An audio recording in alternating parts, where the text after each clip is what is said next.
Living your purpose, whatever that is, keeps fear at bay.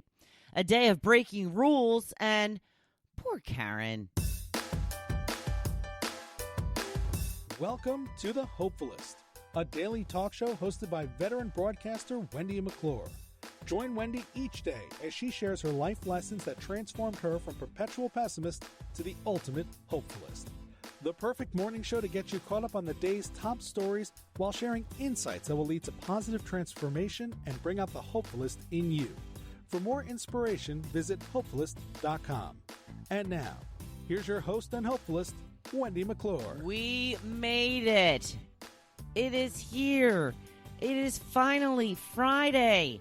It's June 5th, 2020, day 264 of Gotta Get on Ellen. I don't know if it was just me because it was the week before staycation, but man, has this been the longest week ever. And then my poor hubby thought he was going to be able to get off today. Not a lot of work going on right now. And he asked, we don't really have anything scheduled. Can I just take the day off tomorrow too? And at first, he was like told, yeah, it probably won't be a problem. Hold on, we just got to check a few things, whatever. And then so he got his hopes up, and then they're like, no, yeah, you got to come in. Wow. Talk about hopes being dashed. It was terrible. It was awful. But today, when he gets home, for sure, not going back. For 8 days. That's right. So we're just going to relax a little, eat a lot, have some adult beverages. We've got some projects going on. There are some restaurants opening up on the island, outdoor dining that we hope to be able to indulge in a little bit here and there. Very much looking forward to the week. I got my toes done yesterday. That's right. I got my toes done. They look and feel amazing. So pretty. So soft. Literally, when I was falling asleep last night, I just kept rubbing my feet together. I was like, ooh, they're so soft. Really, really, really good job. It was a little thing on the sly. I had mentioned it earlier in the week. And I decided to move forward with the operation. And it's been completed now. And I am very happy with the results. Also had a visitor yesterday. Yeah. We were outside on our deck in an almost socially acceptable distance. Practically. So I was just breaking all the rules yesterday because you know what? I don't care. I'm done. I want things to go back to normal.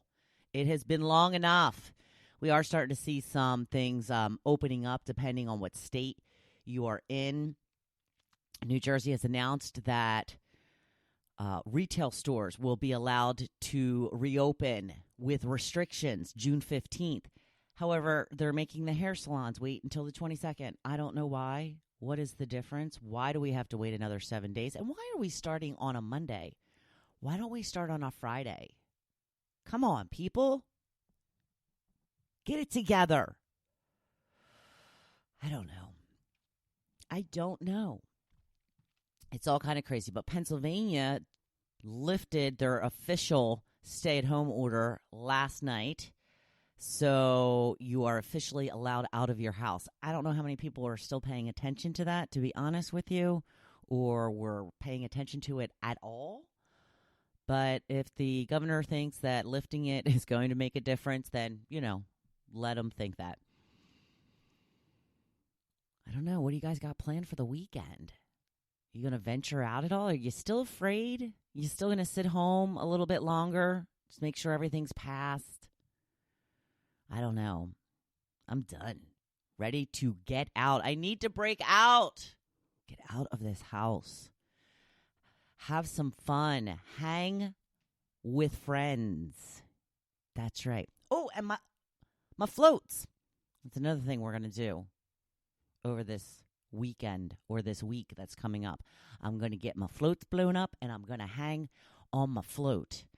I'm hoping that the water warms up just a little bit. And the weather is looking really good so far, like Sunday, Monday, Tuesday, even Wednesday, looking really good. And then maybe some storms on Thursday. So hoping that the weather holds out for us. We deserve it. And when I say we, yes, I mean me and my husband. We deserve it. It's been a hell of a spring. Hell of a spring. In case you haven't heard, Hopefulist training is here. I'm so excited about this. And I would love for you to participate.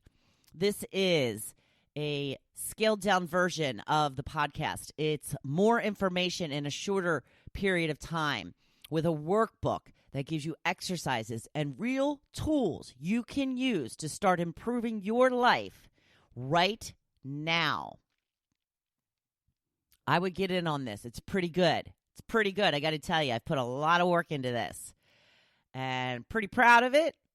And I think that you will find that you will get amazing results. I want you to be a happier person. I want you to do the work that it takes to get there. And I want to help make it an easier process for you by telling you the steps that absolutely 100% helped me, and I believe they can help you as well. Check it out, hopefulist.com/courses. Module 1, out in the world. Module 2, 3, 4, and 5 to follow. Please visit my page on the website under courses. Fill in your email address or send me a message to thehopefulist1@gmail.com for any questions that you may have. I wanted to get up on my soapbox a little bit. I tend to try and stay away from this on Fridays because I like it to be light and fun and, all that kind of stuff for a Friday.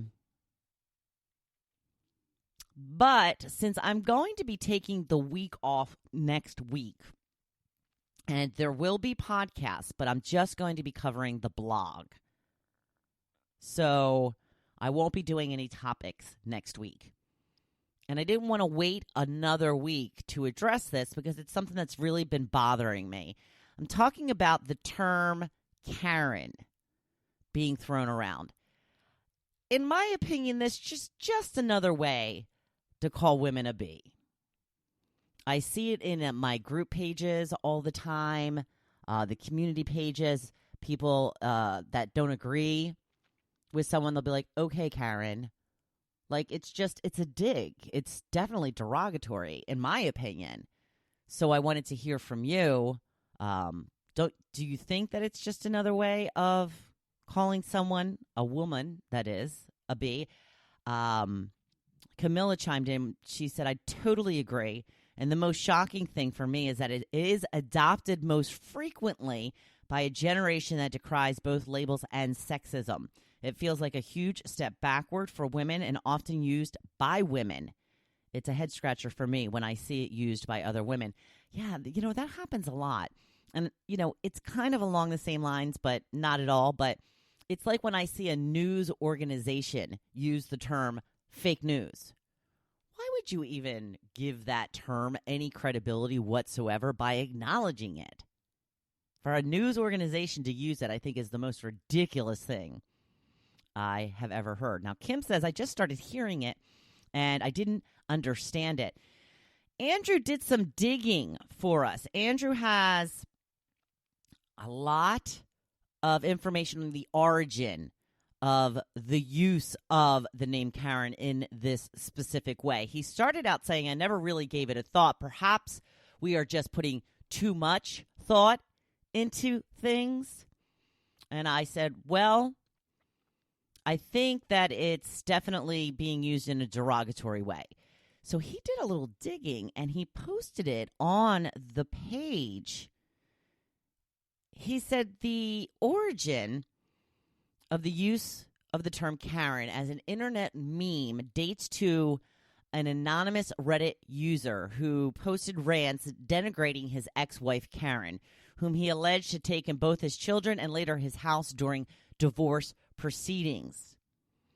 The name Karen had negative connotations predating that meme, the notable uses being Lorraine Bracco's depiction of Karen Friedman Hill in the film Goodfellas and Amanda Seyfried's ditzy schoolgirl character in Mean Girls. Other noted uses of Karen as a joke punchline included Dane Cook's sketch The Friend Nobody Likes. There's been some debate as to whether Karen is a racist term, while this term is used exclusively in a pejorative manner towards a person of a specific race and gender. Some have argued that Karen lacks the context to be considered a racial slur. I didn't really consider it a racial slur. But also, finally, the Karen archetype carries several stereotypes that are common to the airhead subculture, most notable in that a Karen will demand to speak with the manager. Other stereotypes include anti-vaccination, racism against black people, use of Facebook, and a particular bob haircut with blonde highlights. So I think we've all been schooled a little bit on the origins of this. So thank you, Angie, for doing some digging for us. He seemed to be pretty awoken to it as well. He started that post out with, wow, I guess I'm pretty clueless. Now, Carolyn says, I just heard about it last week and haven't run across it before. Mina says, yeah, I pretty much agree. It's actually a self-righteous woman with no joy left in her soul, making everyone around her pay. Laura says, I got a haircut last week and my teenage son told me it was a Karen haircut. I was like, what? Jane says, I think being Karen is way worse than being a B. She went on to say that a Karen is supposed to be like an extra B, like similar but not the same level. That's how I've always taken it, she says. Val says there's also Bi Felicia. Patty says, I have no idea what this is. I'm in the dark, I guess. I told her to see Andrew's post above. Marcy says, I think it's funny because it's my sister's name. I don't think it's a B-word thing, but a stereotype. Mary says, it's a meme and nothing more. I don't agree with that at all. It is way more than just a meme, but I love when people contribute to my topics, and I thank you for that. But I do have to disagree. Karen says, I hate it. I can only imagine Karen. And she says, like, why Karen? Why not say Julie? So my friend Veronica chimed in and said, Karen, a friend of mine named Karen changed her Facebook name to Ren because anytime she posted any comment, they threw, okay, Karen, or some other form of it to dismiss anything she said. So I really feel for you. I do feel bad for the Karens. It's horrible. Kim says that she just started hearing it and didn't understand it. I knew there was another one that I had wanted to mention, and now I have lost it.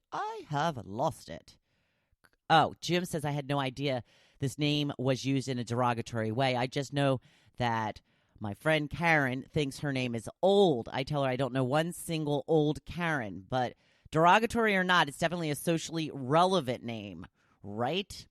Yeah, I don't know. I just feel like there's always new ways of coming up of dismissing women, of degrading women, and I think that this is another example of that. We never come up with new ways to call guys, jerks. Theirs are all the same old, and most of them are considered curse or foul words that you can't use in a public setting without getting in trouble. But you can just throw the term Karen out now in any group setting, online, offline, what have you, and it doesn't sound offensive because you're just saying, okay, Karen, but we know that it is offensive.